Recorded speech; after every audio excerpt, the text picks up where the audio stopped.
Welcome back to BYO Beats, your beer music podcast. Hope all of you beer listeners and song drinkers are doing well out there today. We are in the guilty pleasure segment here with our guest, Joon Park, and we are drinking a sour. And Joon, you have a very interesting sour. Yeah, I Tell the I people about it. forgot that we were doing this for our guilty pleasure. This is definitely not a guilty pleasure for me. Oh, So Man, I've you should have got said something in our well, pre-interview. no, I like sours. I like that. That's fine. The sour part isn't the bad part. The bad part, I was telling Doss during the break that the liquor store that I went to, like for single cans and whatever, the only like beer with the word sour in it was this Martin House Brewing Company sour pickle beer. Oh, I see. Yeah. I see the So I problem just now. I just took a sniff of it, and this one's gonna be rough. This might mm, be a light segment for me. I'm assuming it just tastes like pickle juice, Yeah, it smells like pickles. but Yeah, with alcohol. That's a yeah, tough one.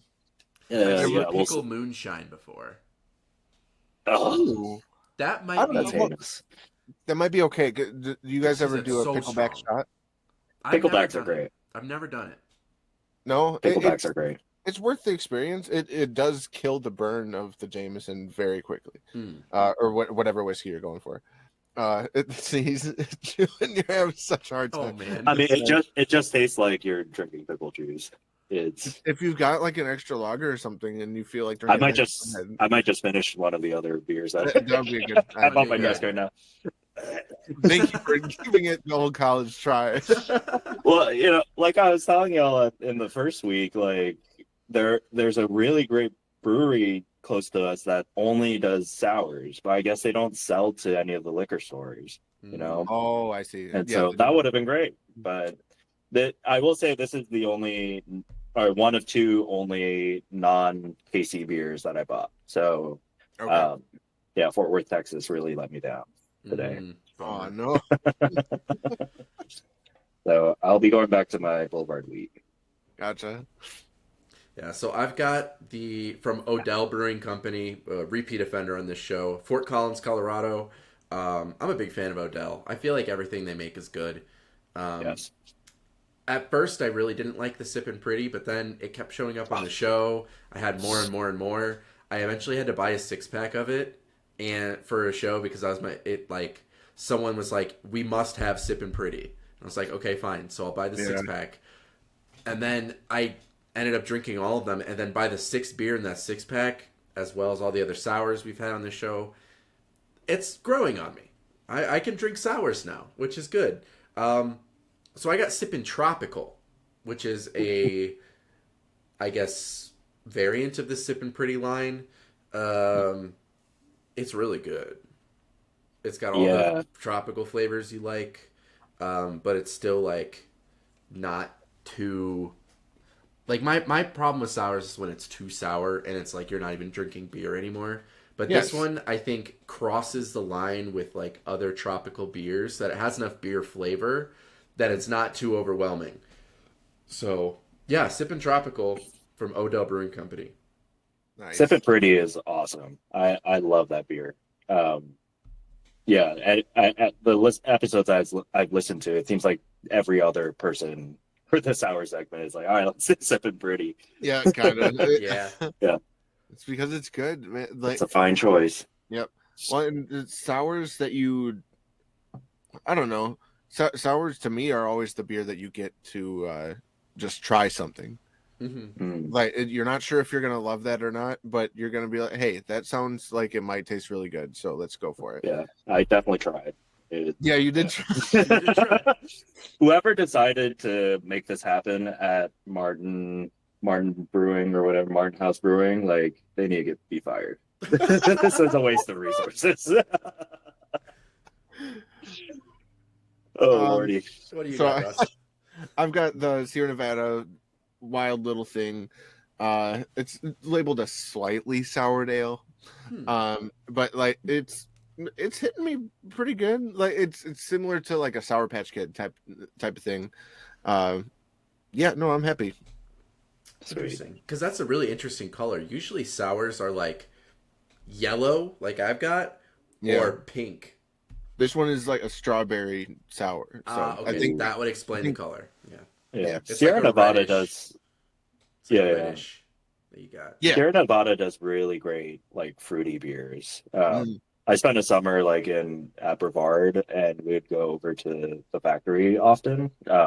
If you've never been there, it's like a Willy Wonka house, and they just have like a tap room in every room, you know? Cool. Oh, that's so cool. Yeah, Okay. it's really cool. And they had this like agave beer that was really good. I can't remember the name of it. I've never been able to find it since.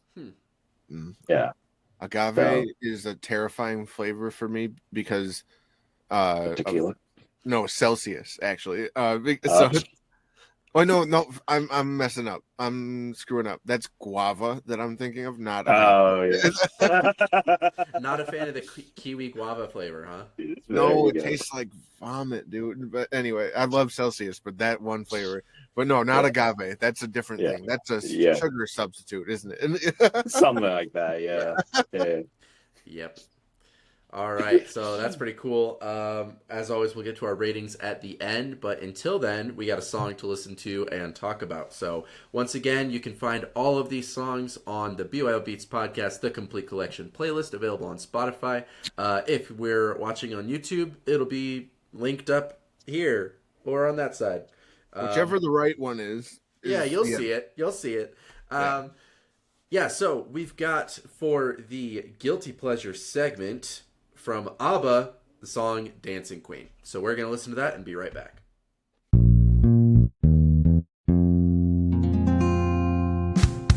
Yep.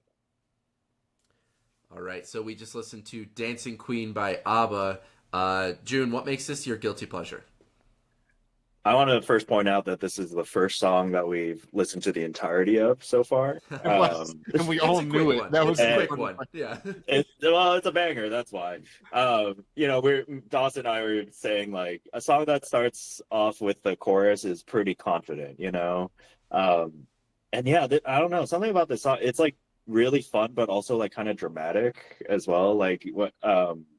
There's that like I don't know what like tonal shift is in the chorus, but like there's like this weird like secondary dominant thing happening, like you can dance, you can dance, and it just gets real like dramatic, but it's still like really fun. Yeah, I don't know, I just love ABBA. ABBA's like one of those bands. Like there was a summer where I played with a brass band, or used to play with a brass band in Kansas City, and we went to some competition in Alabama. And so I had a friend staying with me who is from Illinois. Well, he's British, but he was living in Illinois at the time, and now he's over in New York. But every time we would get in the car, we would start ABBA Gold from the beginning. And then like anytime we stepped out of the car and got back in the car, we would just start it from the beginning, you know. And so this whole drive to Huntsville, Alabama, which is like a 13-hour drive or something, I think we only listened to that album. That's crazy, man. Yeah, it was literally insane. That year I was in for a Spotify Wrapped, it was like the 0.005% of top Apple listeners. Wow. You know? So with that in mind, Yeah. if someone else had gotten in the car, would you guys have still done the same thing, do you think? Oh yeah. It was Okay. basically torture for anybody who was driving with us. Yeah, it's such a great track. I mean, their whole catalog is just filled with such great music. And you know, like I said while we were listening to it, like this isn't really a guilty pleasure song because I won't hide the fact that I love ABBA. Sure. But I do think it's like on the kind of totem pole of like artistic things that I listen to, probably near the bottom, you know. It's just fun, and you know, it's kind of like you know, Brat this summer, like I listened to that like a lot. It was just such a great like fun summer thing to listen to. Again, it's not like very you know, it's not high art with a capital A, but Sure. it's a ton of fun, you know, and people enjoy it for a reason, I think. I loved that song Sunday Best by God, what's that band? The two blonde guys that are like surfer dudes. What's the band's name? Come on. Oh, Surfaces. Uh, Surfaces. Yeah. okay. Yeah. It was I think a thing over COVID maybe, but the I think the point of the song was to make you feel like it wasn't COVID anymore. But like, Sure. Yeah. Just that kind of music serves a purpose as well. I mean, when I was younger, like I would have scoffed at that kind of stuff. Yeah, I was such a like, me like yeah, that's not music. we've talked about ourselves being that too. Yeah, Yeah, we yeah, talk about that a lot. Yeah. yeah. I think the most it always comes up in guilty pleasure just because I think we've had Justin Bieber come up in guilty pleasure a lot just Yeah. because you weren't supposed to like him in middle school, and this song I feel like for guys would fit a similar mold just because it's so like Dancing Queen. Every straight middle schooler would be horrified to be known as a queen, but Right. Yeah, and Yeah, little 12-year-old Yeah. boys don't want to be called dancing queens. Dancing for probably sure. not. yeah, it's that like, the what is it? Not toxic masculinity, but just like a very, straight, heterosexual suburban thing, Yeah. Well, I mean, Um, as like a Kids 12-year-old, do. there's nothing Yeah. wrong with that. You're still For figuring sure. it out. You're still figuring out Mhm. everything. So there's no If you reason. wanted to be called the dancing queen in middle school, more power to you. Oh, yeah, exactly. Like- There you go. Yeah. The other kind of contender for this track too was man, why am I forgetting? Saturday Night Fever. What is it? Staying Alive, the Bee Gees. I Oh, almost right. picked that one. But I felt like Dancing Queen's just a more iconic track for me anyway. Mhm. But the Bee Gees track is like also really interesting. Like I don't know if you like know much about the history of it, but like it's like a drum loop, not like an actual drummer, and so but they gave it an artist credit, and so people would call the studio asking who that drummer was, but it's like a non-existent, person. Wow, that's whoa. Yeah, I'll have yeah, to look Cool. into that. Yeah, I don't know a yeah. ton about the Bee Gees. I know that Neither they do were I. Yeah. no, I know they were really famous and that Barry Gibb went through a voice change at some point. But Oh, really? And yeah, like what is it? Staying Alive is like a weird one in their, I think, discography because they weren't a disco band, but then suddenly they put this song out and people thought they were a disco band. gotcha. Um, Huh. yeah, and then for the music nerds out there, like try to keep track of like the phrase lengths. It's really weird. Um, the I'm gonna intro, do that. Yeah. yeah, the intro feels like it should be longer, and then the chorus is like it lies into like the bridge and stuff. It's really like, why did you do this? Like it's hard to dance to this. Yeah, Interesting. yeah. Oh, excuse me. Good segue. Right, yeah. So, do you find yourself listening to like a lot of 80s pop, or is it pretty strictly ABBA? I like Fleetwood. I really like Fleetwood. Yeah. Are they 80s? I don't know I if think no. 60s? 70s? 60? Really? I think Fleetwood so. Mac? 67. We're gonna have to Fact check this. Yeah. Yeah. Like when did Rumors come out? I'm on Rumors came out in 77. Okay, fair enough. 70s. Okay, yeah. Okay. Yeah. My parents, listened to a lot of ABBA growing up. I think they have that compilation CD like somewhere still at home. A lot of Michael Jackson as well. Thriller is like such a great Such album. an iconic album. I think arguably the best album ever. Yeah, right. Well, Thriller, the song used to scare me as a child. Like I would like not listen to it because I get freaked out by it, and now I'm like, what the hell was I so scared about? Because you watched like it's too one groovy. music video, right? Right. That's It's too not- groovy. It is a scary music video as a kid, like because Yeah. like you got like the werewolf scene at the beginning. Yeah, And it's Mhm. freaky. It's like Yeah. the animation or the CGI, whatever they used, or like however Mhm. they did that was pretty uncanny. Yeah. especially for then, like that's Yeah. Well, and like when you're 10, 12 years old watching it too, it's like a lot Yeah, you have no different. idea. Yeah. The wolf Yeah. howling is him too. Yeah. Like the Michael just going out. oh yeah. Yeah, such a great track. But yeah, I really, yeah, I guess to answer your question, yeah, I do listen to a lot of songs from or music from the '80s. Like one band that like didn't really make it onto this list that I prepared for y'all was like Talking Heads. Like I listened to them like a lot. But I couldn't really like place them in one of the categories that we had over like a different song, you Yeah, know. Sure. And I was fine. I feel like I listen to the same stuff over and over. Like I'm sure it drives my wife crazy. I think I've been listening to like the same playlist since we started dating, which was 2020. Oh, Um, geez. yeah, so yeah, I definitely like to reuse and recycle in that sense. Like trying to really like extract everything that I can from you know, Dancing Queen. You know. Right. Hey, stay Yeah. green, you know? Yeah, exactly. Go green. yeah. No, stay green, but yes, go green too. No, go green, go green. Go white, go brush. Go You know, it's fun being in an orchestra because so many of these cats went to Michigan, and like me and Oh. Joe Lefevre are really the only two who went to state, and so it really hurts. We get made fun of a lot. Yeah, yeah. Cool. All right. Yeah, Talking Heads. That's an interesting band. Yeah, I think they did a yeah. lot of stuff that was really revolutionary, but kind of fell under the radar. Like when Yeah, people talk about like revolutionary bands nowadays, I feel like Talking Heads is never brought up. But if you like listen to their stuff, they were doing a lot of really cool like cutting edge things. yeah. The Remain in Light. So I went like on a really deep Talking Heads deep dive, like in the summer of 2020. Um, I was so there's a comedy podcast I really like, and they had a offshoot podcast called "Are You Talking Heads to My Talking Head?" And they would just like listen to each of the like albums every week and like talk about it, right? Um, and yeah, so Remain in Light, which is I think their third album, uses a lot of uh, like rock rhythms from like Africa, and so like the song, what is it?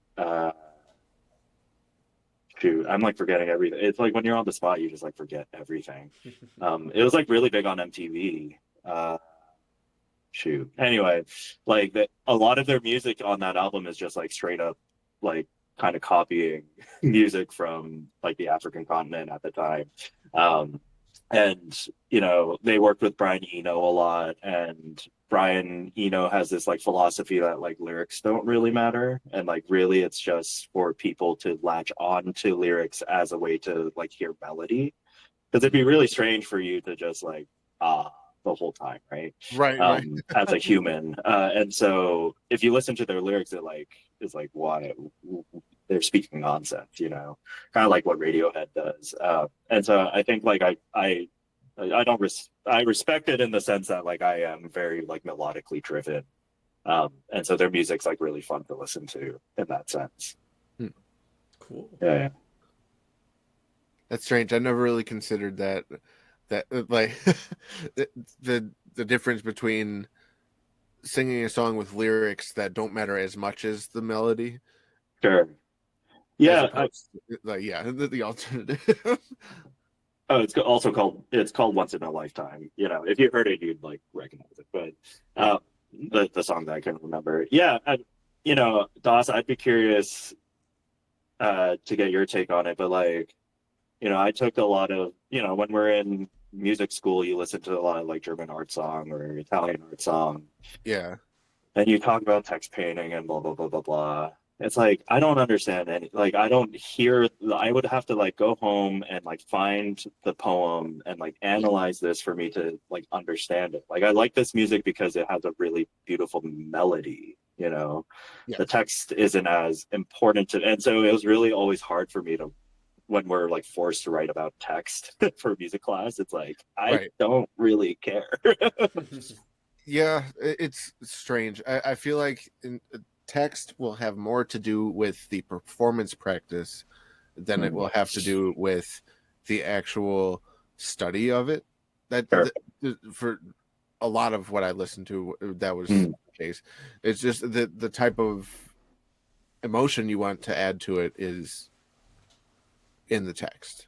Yeah, for sure. Yeah. So we talked in a previous show about, yes, a lot of singers will tell you the text is the most important thing, Right. but to a musician as a whole, can you create the phrase? Can you Sure. make it sound like, if you're playing a brass instrument, can you make it sound like effortless, or Sure. whatever it is you're going for? Right. Um, And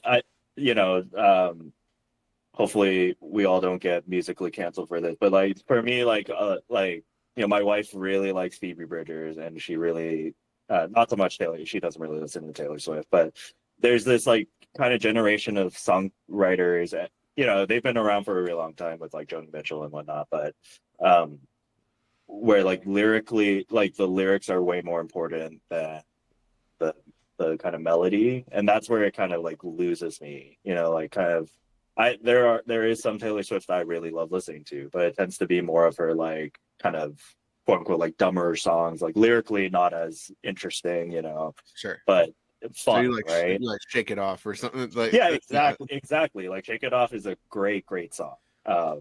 And yeah, something like from that, not Dead Poet Society, whatever the newest album was. Uh, what was her something poets Oh, come on. something? Yeah, I know this. Yeah. Tortured poets, right? Tortured. Yeah, exactly. None of that stuff really resonates with me. Well, I mean, you also with Taylor Swift, you got to consider target audience. I mean, I feel yeah, like sure, a lot of for her sure. newer stuff is tailored to Good one. it's written for her audience. It's written for her and for her audience, and no one else. For sure. If you're on the outside looking in, you're probably not going to get much out of it, and that's by design, which I think is a really interesting, I guess, phenomenon for someone as huge as her, and especially Right. considering like how she came up and got to her level where she's at. Like the transformation from country to pop to being this gigantic mega pop star, then to switch to like, I guess, the eras and like the Taylor's version stuff. Now she's like, okay, I'm doing this for me and for my fans. Everyone else can like F off. Right. Yeah. It's And pretty cool. that's not to say that like it's not good because I don't like it. Like for sure, like it's really great for the people who enjoy it. I just can't imagine being at a concert where it's like kind of a poetry reading for 2 hours. You know what I mean? Yeah. So yeah, To me, yeah. To me, that says that like people like poetry more than they think. Yeah, that is true. I do think that's a great way to get kind of people who say art is meaningless to enjoy art. Right.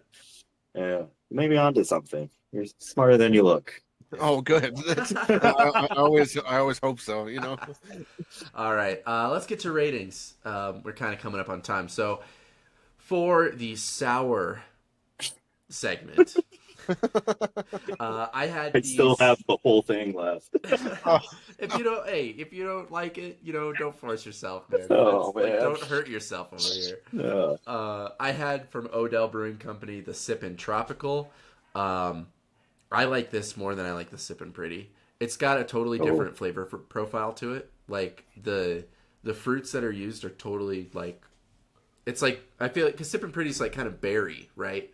And this is way more like pineapple, mango stuff, which is way more up my alley.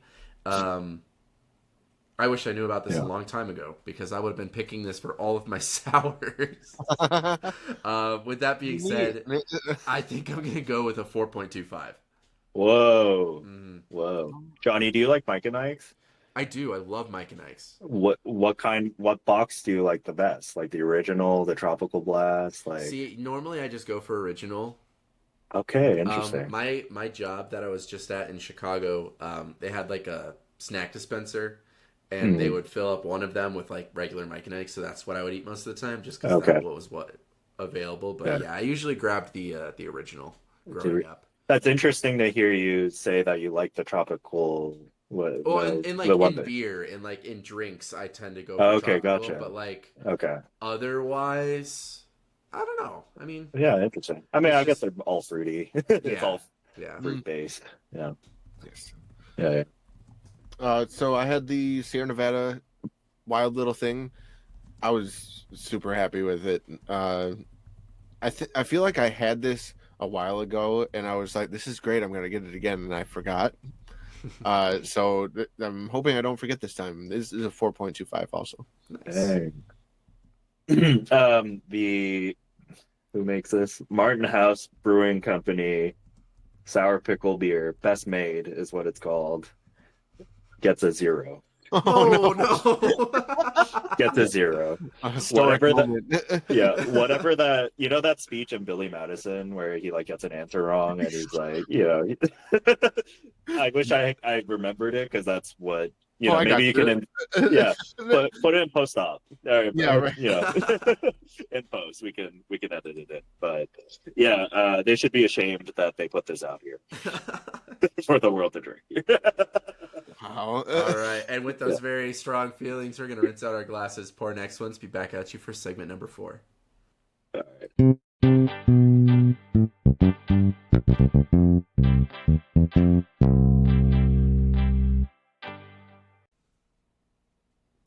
Welcome back to BYO Beats Podcast, your beer and music podcast. All of you song drinkers and music listeners.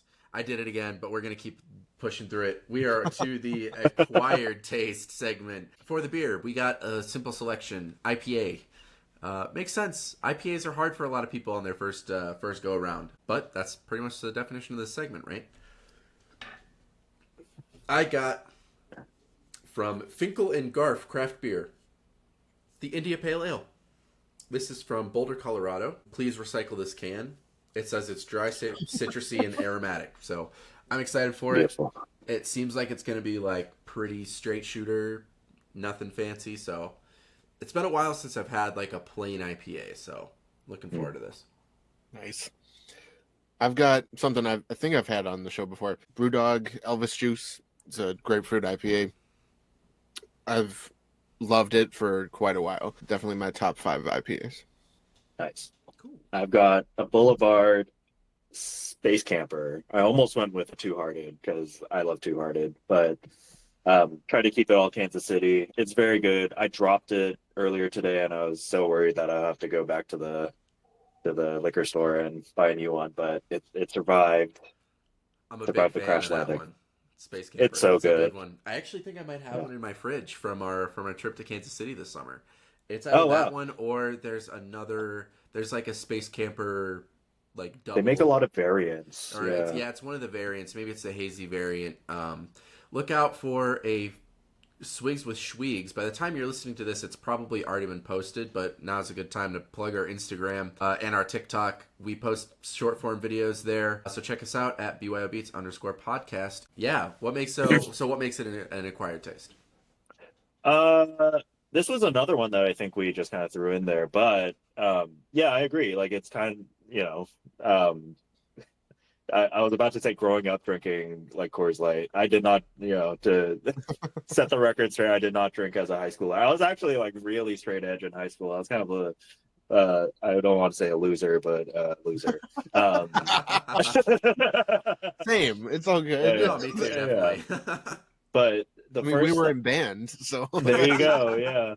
So my school didn't have like sports at all. The story was that they sold their football equipment to buy a grand piano. Oh. Yeah. So we had a golf team. That checks. Nice. Yeah. But in any case, yeah, when I moved to Montreal and would go out and whatever, like the IPAs there always tasted like bleach. Yeah, and I'm now like learning that just like beers from like the reason why I didn't drink a lot of beer in college was like because Montreal just has this weird taste in beers that I do not get along with. But then I moved to Michigan and I discovered Two Hearted and drank that literally all the time. So it was acquired. The taste was acquired. Yeah, and I feel like your taste buds kind of change as you get older too. Like, yeah, especially the bitter side, I feel like you can't really appreciate until you've grown up a little bit. Like, literally, age yourself, and then your bitter taste buds and, like, your brain activate differently, I'm pretty sure. I'm not a scientist in that regard. I've just seen it before, and I was like, yeah, that kind of makes sense. And I never we're thought getting to, into we're getting into Joe Rogan territory right now. Jamie, can you fact check that, please? Yeah. You ever done MDMA? Oh my gosh. No comment. That is not what this man. podcast is for, Yeah. John. Yeah. Oh man. But Yeah, He definitely knows anyway. how to pique people's interest, doesn't he? Yeah. Joe All right, Rogan's acquired taste. I mean, no thanks. Should I set up the song? Yeah, let's get right into the song because I'm sure we're gonna have a ton to talk about here. Yeah. You said you have a preface for it? Yeah. If you marched at Michigan State or if you like drum corps, just listen for the drum sample that they use. DOS. Johnny, you marched, right? Mm-hmm. Yeah. What do you play? Mellophone, same as DOS. Oh, okay. Yeah. You guys would have heard it all the time. Just much faster, I think. Yeah. Huh. Yeah. We'll listen to it. Yeah. All right. So without further ado, this of course will be linked and available in our playlist. We are listening to a song by Death Grips, and let me pull up the correct one because I have some of their other stuff pulled up right now.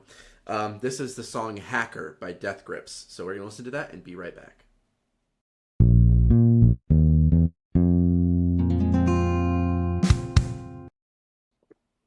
Welcome back. We just listened to Hacker by Death Grips. And yeah, gotta say, don't know that I know other songs like this one. So I get why it's an acquired taste. Yeah. Yeah. I think that's why I love them so much. This was the first album of theirs that I heard. It's called The Money Store. And Hacker is actually the last track on that album. But the first track is a song called Get God. I love it now, but I just remember listening to it being like, what the hell is going on? I wouldn't say like I'm like a rap or hip hop connoisseur. I like, the kind of mainstream people. I think when I listened to them, I was in the right mindset. Like I was listening to a lot of Thundercat at that point, and I think I was coming up on like To Pimp a Butterfly and stuff with like that jazz fusion, like experimental avant-garde stuff kind of woven into like the more mainstream hip-hop stuff.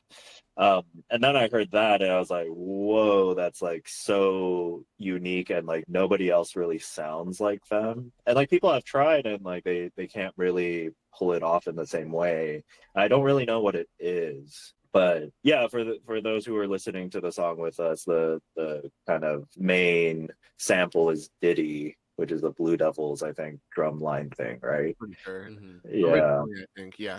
Almost every drum line everyone can or does play it. Yeah. Right. And that's kind of like the epitome of why I love them so much. They'll like take a small little sample like that and figure out how to like write a song around it. There's another sample in there that's like not super well heard, but at the beginning of the song when they're like when you hear the thumping, I think it's Daft Punk's Da Funk. And so people who like the theory behind the song is like they were trying to write a song as if like Daft Punk were working with them. And you can kind of hear it, it's very like electronic arpeggios going everywhere. And very like, for a song that's so like weird, it's like a 4 on the floor like dance song. Mm-hmm.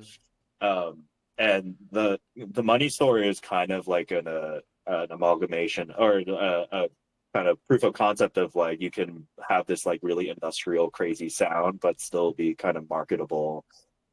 Their music like before and after certainly gets like crazier. Like Johnny, you were mentioning the albums that you like had heard, like those are definitely like crazier in my opinion. Yeah, so my experience with Death Grips, actually shout out to Michael Licasio, former guest on the show, guitarist for Chicago hardcore punk band We Weren't Invited. He actually put me and my brother onto Death Grips years ago. He actually ripped a copy of N-Words on the Moon, which was what it was known as then. Now it's something different with both halves released, but he had ripped a copy of that from what I'm assuming was SoundCloud that it was probably leaked on. And that's what I had experience with. And I remember we had like loaded it into our iTunes as we used to be able to, and I would listen to that a little bit in high school. But it's definitely something that you listen to it at first and you're like, what is going on in my ears right now? Because it's so erratic. But at the same time, it's very deliberate. It's like there's nothing that's out of place, but it's just there's so much chaos and noise, but it's all purposeful, which is something that I think takes a lot of time to get used to, and kind of it's really cerebral, right? And something that you'll never understand the first time unless you're like a musical genius. But yeah, this is. I was stoked to see Death Grips on this list because this is a fine addition to this podcast and this playlist. The crazy part too is like texturally it's just so thick, but like if you really sit down and just like close your eyes for a second, Hacker's a little different because there's like a lot of layers, but if you go like to the earlier tracks or even like their earlier music or later music, it's very like texturally thin in terms of like there's maybe one or two layers going on. Like there's always like a drum beat, there's always MC Ride like shouting or doing his thing, and then something in the middle, but it just takes up so much like space on like the sound spectrum that you feel like you're being assaulted. Like the first song on this album and like kind of throughout, Hacker's a really interesting song now that I think about it, because like every other song on this album samples this other album called Music from Sub-Saharan Cell Phones. I don't know if you guys have like heard this thing. So it's this like that makes sense, because honestly the main track that they've got going during this, I was like, this could probably be a phone sound for something. Well, so Music from Sub-Saharan Cell Phone Volume 1 was this I want to say like anthropological project where this dude went to like sub-Saharan Africa and would look on people's like SD cards, like their cell phone SD cards, and pull like the music that he kept seeing over and over.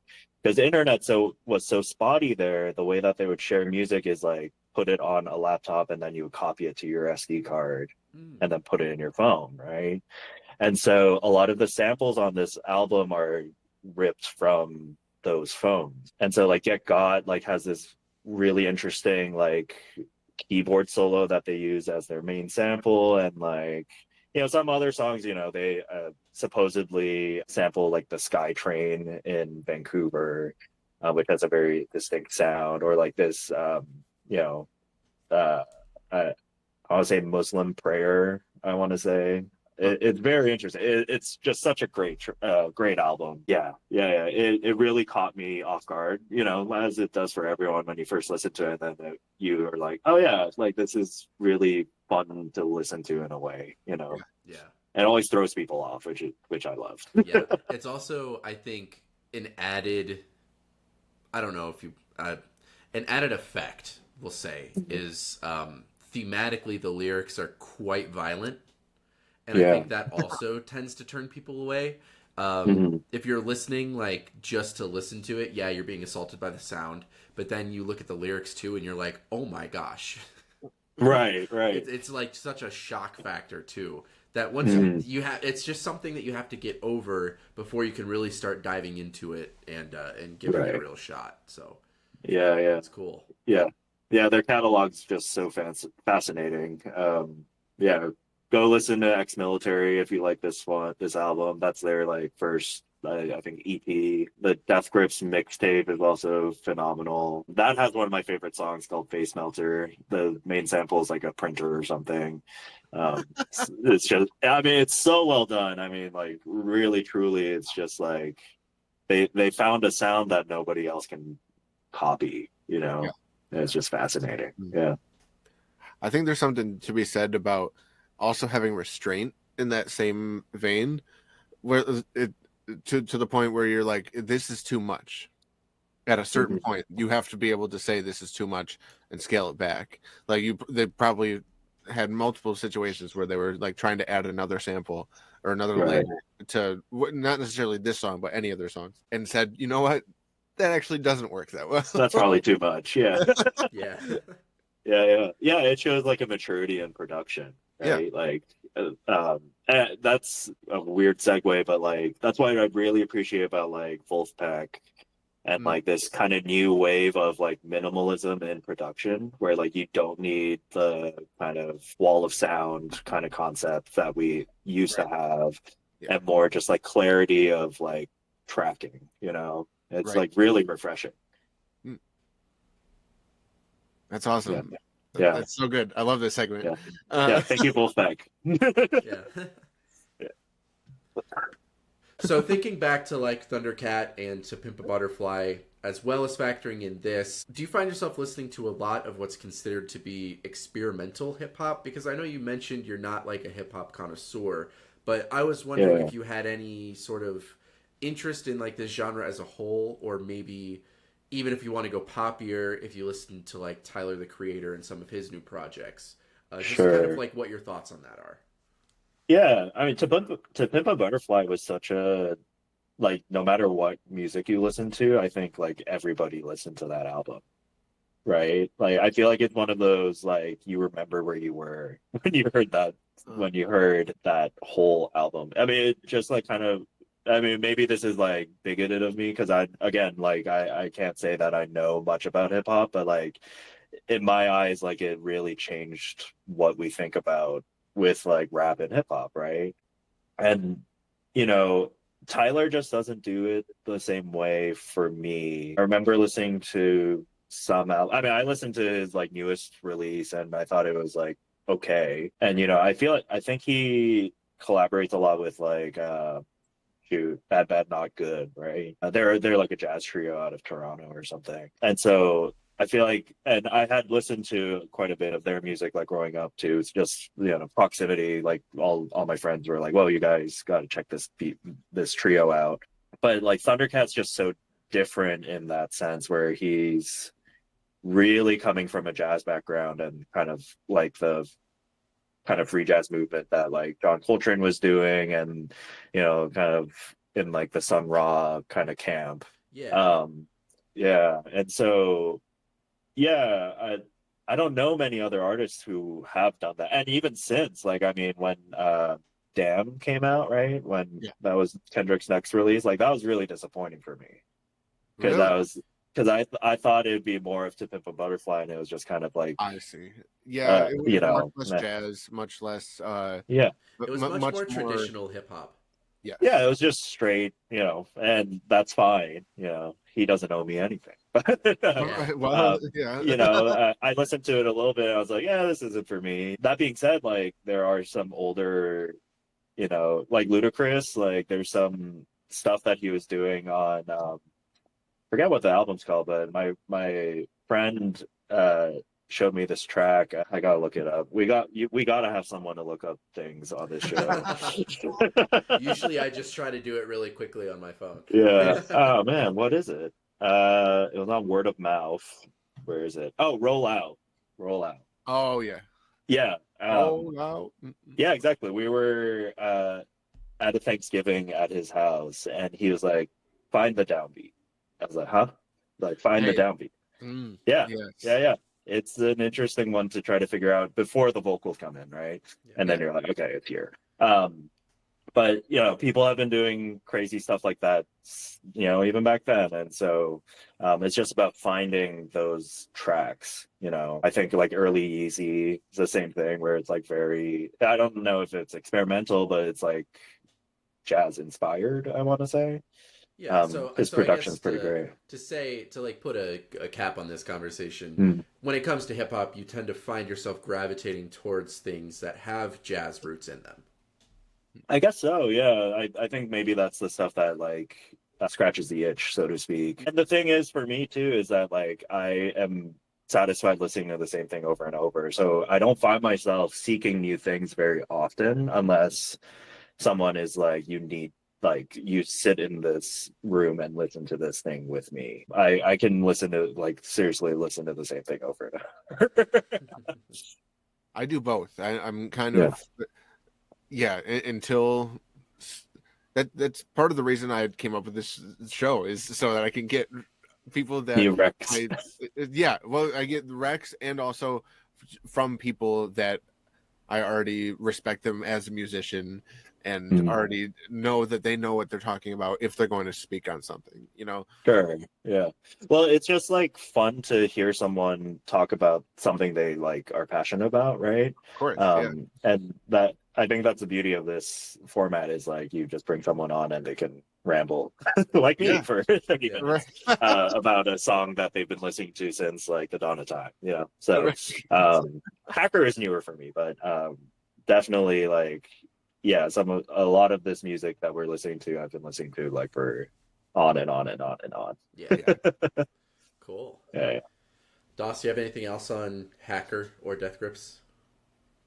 Other than I'm gonna probably do a deep dive at some point in the near future on this. No, that's probably about it. Yeah, same here. Yeah, don't listen to it with your parents around, but Oh, headphones required, definitely. Mm-hmm. Yeah. Well, although I do have one thing. Just the vibe of it, not the song. It didn't sound like it. Do you guys know the song combination Pizza Hut and Taco Bell? Yeah. Yeah. Like the vibe is similar. Yeah, for sure. Yeah, and that's the thing. Like this whole Money Store, the whole album is very commercial. I mean, that's like a weird thing to say. Yeah. Especially like if you look at the track names of the two songs before Hacker, you'd be like, really, this is commercial? And then like the next album and the album after that, they were in a fight with their record company essentially, and so they tried to make like things that the record company would be like, no, you cannot put this out. Right. So. Yeah, good times. All right. Good times. All right, let's get to ratings then. Yeah.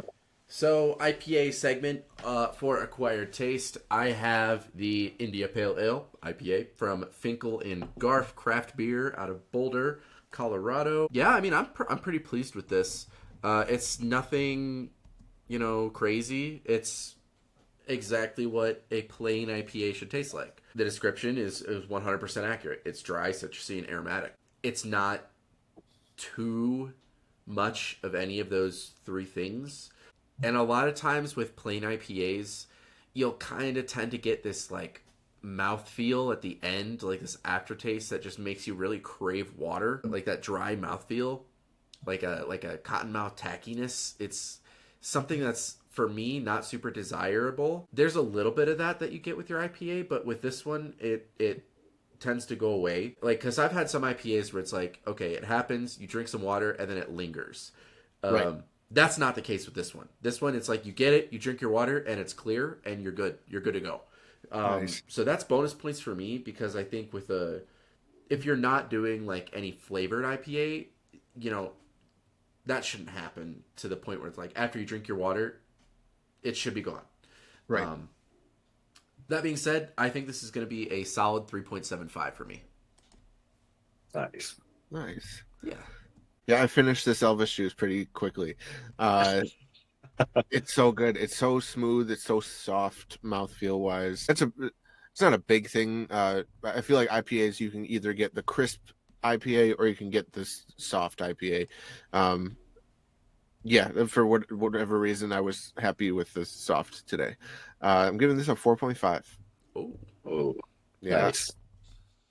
Boulevard Space Camper gets a 5. I love this beer. It's funny because it's the Acquired Taste, but it's the only beer so far that I've finished. Nice. Yeah. I mean, it's just so tasty. Any time of the year, I have to be careful with these because I'll like drink one and be like, I want another, and then what's the percentage on that? It's a 7, isn't it? No, it's a 5.9. 5.9. Okay, I think they have an Imperial then that I'm thinking of, but yeah. I mean, there are so many Space Camper variants now that it's hard to keep track. I almost picked up the wrong one. I saw a Space Camper and then I picked it up and I was like, what is this? This isn't my Space Camper. They also make barbecue sauce now out of it, which is nice. Yes. Interesting. See, now I want to try that. Yeah, you guys should do an offshoot where you just take shots of barbecue sauce. Oh my gosh. BYO barbecue sauce. All right. Dude, or maybe come to Kansas City. We'll do barbecue joint for every song. Hey, hey, oh my gosh. Don't tempt Yeah, us with a good time. dude. Hey, you can always sleep Making on me our couch. hungry. Yeah. All right. With that, we're going to rinse out our glasses, pour our next drinks, and be back at you next week for the last two segments.